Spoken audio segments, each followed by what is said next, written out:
সুপ্রিয় দর্শক আসসালামু আলাইকুম। দেখতে দেখতে তো রমজান দরজায় করা নাড়ছে। এসে গেল আমাদের পবিত্র মাহে রমজান। সবাইকে রমজানুল মোবারকের শুভেচ্ছা। আশা করি আলহামদুলিল্লাহ সবাই ভালো আছেন। দর্শক আজকে আমি আপনাদেরকে তৈরি করে দেখাবো ডিম আলু দিয়ে তৈরি একটি ইফতার রেসিপি।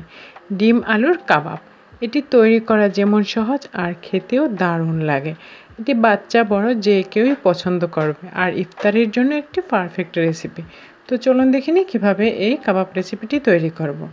তৈরি করার জন্য আমি এখানে একটি প্যানে দিয়ে দিলাম 1 টেবিল চামচ সয়াবিন তেল, আর দিয়ে দিচ্ছি এখানে 2টি পেঁয়াজ কুচি। এখানে আমি বড় সাইজের 2টি পেঁয়াজ নিয়েছি। পেঁয়াজটা একটু নেড়ে চেড়ে এর ভিতরে দিয়ে দিলাম 1/2 চা চামচ আদা রসুন বাটা। আদা রসুন বাটাটাকেও একটু ভেজে এখানে দিয়ে দিলাম 1 চা চামচ মরিচের গুঁড়া, আর দিয়ে দিচ্ছি এখানে আমি 1/2 চা চামচ জিরার গুঁড়া। ঝালটা আপনারা যে যেমন খান সেরকম অনুসারেই দেবেন, যেহেতু বাচ্চারা ইফতারিতে খায়। আর দিয়ে দিলাম এখানে 1/2 চা চামচ চাট মশলা, আরও দিয়ে দিচ্ছি এখানে 1/2 চা চামচেরও একটু কম গরম মশলা গুঁড়া। এখন এই সমস্ত উপকরণগুলোর ভিতরে দিয়ে দিচ্ছি সিদ্ধ করে ম্যাশ করে রাখা 2টি আলু। এখানে বেশ মোটামুটি বড় সাইজেরই 2টি আলু নিয়েছি। এখন এই আলু দুটোকে সমস্ত মশলার সাথে মিলিয়ে দিলাম, আর দিয়ে দিলাম এখানে 2টি সিদ্ধ করা ডিম। ডিমটাকে আমি হাত দিয়ে ভেঙে নিয়েছি, আর দিয়ে দিচ্ছি স্বাদ মতো লবণ। আর এই সময় কিন্তু চুলার আঁচটা অবশ্যই লো আঁচে রেখে এই রান্নাটা করতে হবে, কারণ হাই হিটে করলে মশলাগুলো পুড়ে যাবে, সাথে ডিম আলুগুলো, তখন কিন্তু আমাদের এই ইফতারের রেসিপিটা পারফেক্টলি হবে না। তো আমার এটা রান্না করা হয়েছে আর আমি নামিয়ে নিয়েছি। এখন এটাকে একটু ছড়ানো প্লেটে রেখে একটু ঠান্ডা করব। তবে একদম ঠান্ডা করব না, আর ওটা ঠান্ডা হতে থাকুক। এই ফাঁকে একটি ডিম ফেটিয়ে নিচ্ছি। ডিমটা এমনভাবে ফেটাতে হবে যেন ভিতরে দলা দলাও না থাকে, আবার লামসও না থাকে। তো এটা মোটামুটি ঠান্ডা হয়ে গেছে, আর এখন আমি এটা দিয়ে গোল গোল কাবাবের শেপে বানিয়ে নিচ্ছি।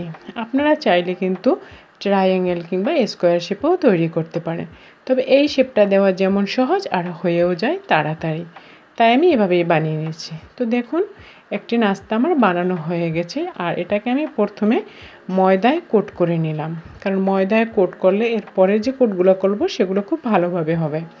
এখন আমি আবার ডিমের গোলায় কোট করে নিয়ে এখন টোস্ট বিস্কুটে আমি কোট করছি। আপনারা এখানে ব্রেড ক্রাম্বসেও করতে পারেন, তো আমার হাতের কাছে ব্রেড ক্রাম্বস না থাকে আমি টোস্ট বিস্কুট দিয়ে করে নিচ্ছি। একইভাবে দর্শক আমি সমস্ত নাস্তাগুলো বানিয়ে নিয়েছি। চাইলে আপনারা একদিন এরকম অনেকগুলো বানিয়ে সারা মাস আপনারা কিন্তু কোনো এয়ারটাইট বক্সে ভরে সংরক্ষণ করতে পারেন।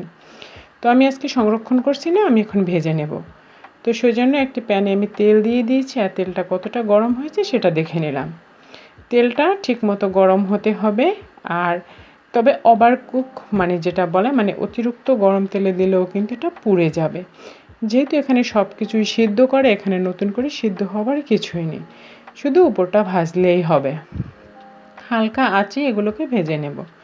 যখন সুন্দর একটি ব্রাউন কালার চলে আসবে, আর সেই পর্যায়ে আমি সমস্ত নাস্তাগুলো নামিয়ে নেব। দর্শক আমার নাস্তাগুলো ভাজা হয়ে গেছে, এগুলোকে আমি নামিয়ে নিচ্ছি। আর এগুলো ভাজতে আমার সময় লেগেছে মাত্র 2 মিনিট।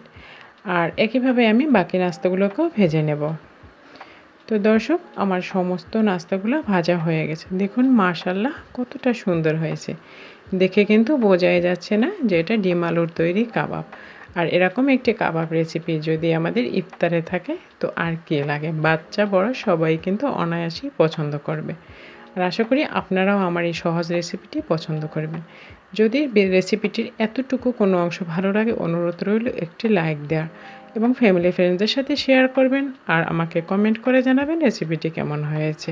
আর এরকম সহজ ও মজার মজার রেসিপি পেতে চাইলে প্লিজ চ্যানেলটিকে সাবস্ক্রাইব করবেন। আল্লাহ হাফেজ।